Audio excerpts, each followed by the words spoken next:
یاد کرنے کا بدلہ تم کو کیا دیا، وہ جہنم میں لے جائیں گے، وہ جہنم میں جائیں گے، وہ جہنم میں دیکھیں گے ارے ہمارے ساتھ چلنے والے، ہمارے ساتھ پھرنے والے، ہمارے محلے کے لوگ اس میں جل رہے ہیں، آگوں میں آگ میں بچھو کاٹ رہے ہیں، بھیانک عذاب میں مبتلا ہے۔ وہ پوچھیں گے ایسا کیا کیا تم نے جو تم کو اتنی عذاب میں مبتلا کر دیا اللہ نے؟ تو وہ کہیں گے قالوا لم نک من المصلین، چار باتیں بتائیں گے۔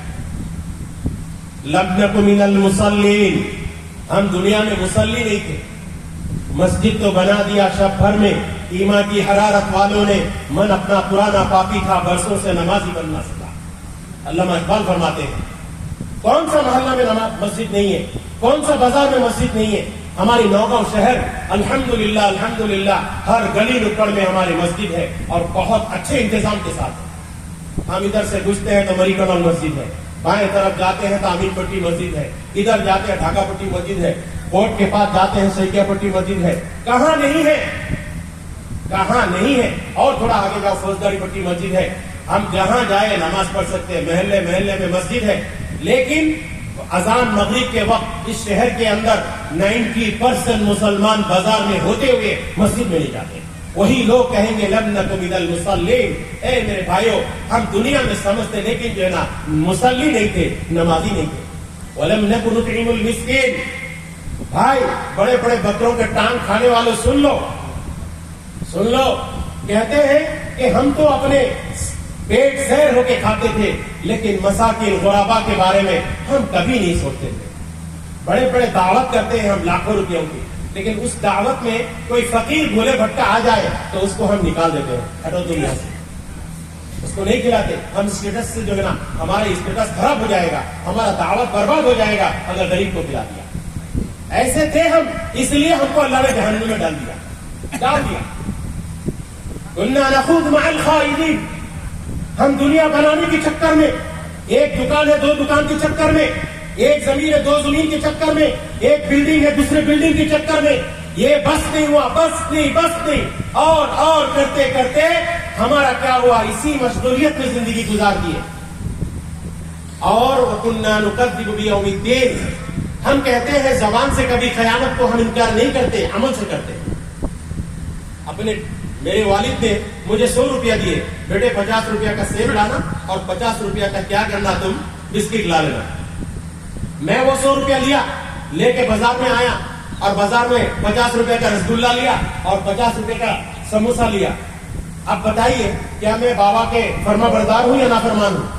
یقیناً نافرمان ہوں، اس لیے کہ جو چیز بتائے وہ لے کے نہیں گیا، دوسرا چیز لے کے گیا۔ اللہ نے ہم کو جو کرنے کے لیے کہا وہ نہیں کیا، ہم اپنے مرضی سے شروع کیا۔ دین مرضی سے نہیں چلتا، دین مرضی کا نہیں ہے، کسی کا باپ کا اجارہ نہیں ہے کہ ہم اپنے مرضی سے لبرل طریقے سے جو ہے نا دین مانیں گے، کچھ مانیں گے۔ افتؤمنون ببعض الکتاب وتکفرون ببعض، ہم جو پسند ہے وہ مانیں گے، جو پسند نہیں وہ نہیں مانیں گے۔ حتی اتانا الیقین، میں نے کہا تھا توبہ کریں گے، کل کریں گے، آج کریں گے، یہاں کرتے کرتے یقین سے مراد موت آ گیا۔ موت دنیا میں آنے کا سیریل ہے، دادا آئے، پھر باپ آئے، پھر میں آیا، پھر میرے بیٹے، پھر میرے بیٹے کو بیٹے، ایسا سیریل سے آتا ہے دنیا میں۔ ان سیریل کوئی نہیں ہے، سب سیریل سے آتا ہے، لیکن جانے کا سیریل کبھی نہیں ہوتا۔ دادا نہیں گیا، ناتی چلا گیا، پوتا چلا گیا، نواسا چلا گیا، بیٹا چلا گیا، باپ ابھی تک ٹھیک ہے۔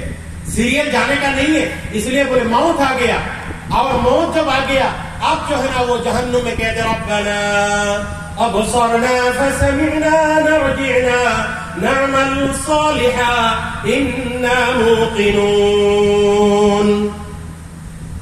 یہ اللہ علماء کرام چیخ چیخ کے بتاتے تھے کہ تیاری کر لو آخرت کی، تیاری کر لو آخرت کی، یہ دنیا جانے والی ہے، دنیا چھوڑنے والی ہے، تم دنیا سے کچھ نہیں حاصل کر سکتے، آخرت کی تیاری کر لو۔ دنیا کماؤ لیکن آخرت کے لیے، دنیا کماؤ لیکن آخرت کے لیے، دنیا کے اوپر حکومت کرو لیکن آخرت کے لیے۔ کیسے تھے لوگ؟ عمر بن عبدالعزیز 1/3 آف دا ورلڈ، اس میں خلیفہ ہے اور جسم میں ایک کرتا ہے، وہی دھو کے ہفتے میں ایک دن سکھا کے پھر